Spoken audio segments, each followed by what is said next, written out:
Hello folks, friends and movie lovers, welcome back to the channel and to the latest instalment of the Movies in Review. The movie I have to review for you all today is called Bad Boys Ride or Die. Now this was a movie that I genuinely didn't expect to enjoy, not as much as I did. I am aware of a number of previous Bad Boys movies, but I haven't seen them yet.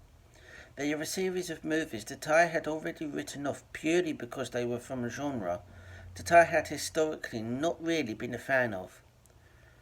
That being said, having seen this movie with my brother, because he wanted to see it, I think I may have to revise my position on this, because I genuinely did love the movie. It was absolutely brilliant. I think a large part of why I liked the movie was because Will Smith and Martin Lawrence are just the perfect pairing for each other. The comic timing between the two of them was sublime to the extreme, and it was perfectly balanced with the action scenes, the fights and shootouts, and the seriousness of the rest of the movie. The storyline, I think itself, was fairly typical of the genre, with all the twists and turns that it entails. Bad Boys Ride or Die is the story of two policemen turned wanted fugitives who work to clear their late captain's name, who, after 4 years, has been posthumously accused of corruption with the drug cartels. After reading up a little about this movie, I am aware that it is the fourth installment in the series. As I'm not really familiar with the preceding 3 movies, I plan to watch them to catch up on the story, and to see what, if any, links are available from those movies that bring us into this one. I must admit to liking most things that Will Smith has starred in, and they are usually movies where he can showcase his expert comedy timing as he expertly fuses it with the action-adventure nature of the movies he's in without seemingly diminishing that side of the movies that he's in.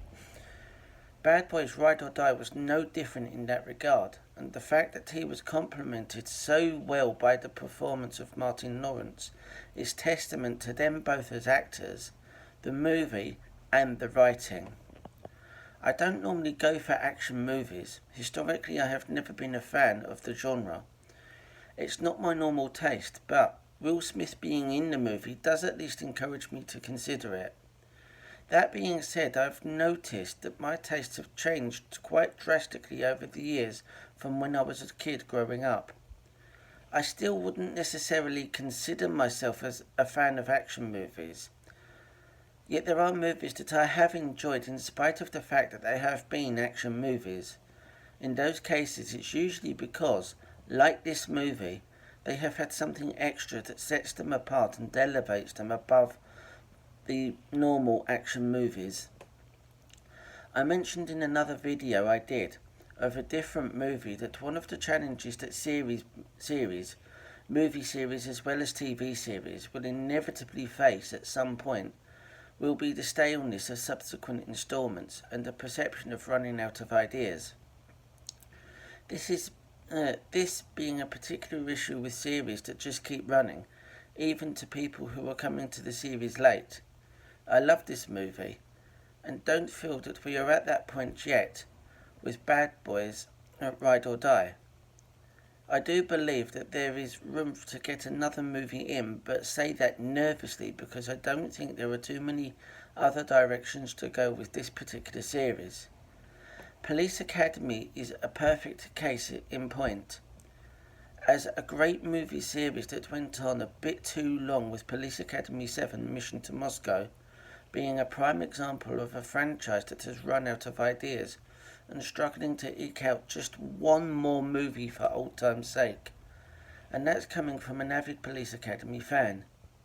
My worry is, without having seen the first 3 Bad Boys movies, that Bad Boys will go the same way if any other movies were to follow beyond this one. I think my homework here will be to watch the first 3 installments of the series, after which I will post some reviews to let you all know what I think about them, particularly in relation to this one, and whether this is a good fit for the series. A friend once said to me of a series of games I loved playing as a kid on the PlayStation, that different people's favourites is always the one they played first, with similar remarks being made about movies where they are part of a larger series and continuing franchise. In my case, I was proud enough to buck the trend. My favourite game in the currently unnamed series of games was Final Fantasy VIII, yet I played 7 first, and quickly developed a strong liking for 10. Bringing the comment back more on topic and re-referencing the previously mentioned Police Academy series of movies, I saw Police Academy 2 their first assignment first, but I loved 1 and 3 just as much as I loved 2. With the Pitch Perfect trilogy, I saw Pitch Perfect 2 first, but would say that Pitch Perfect 1 is my favourite, and so on. You get my gist. I anticipate something similar with the Bad Boys series of movies. Bad Boys Ride or Die is the first movie I've seen, yet there is still potential for one of the previous 3 to come out higher on my list of preferences. Alright folks, thank you for listening to the very end. That's all I've got for this one. Please remember that if you haven't already, to hit the like and subscribe buttons and click the bell notification icon to receive notifications and updates on when I have uploaded the latest reviews. My name is Simon and this is the Movies in Review. Thank you for listening.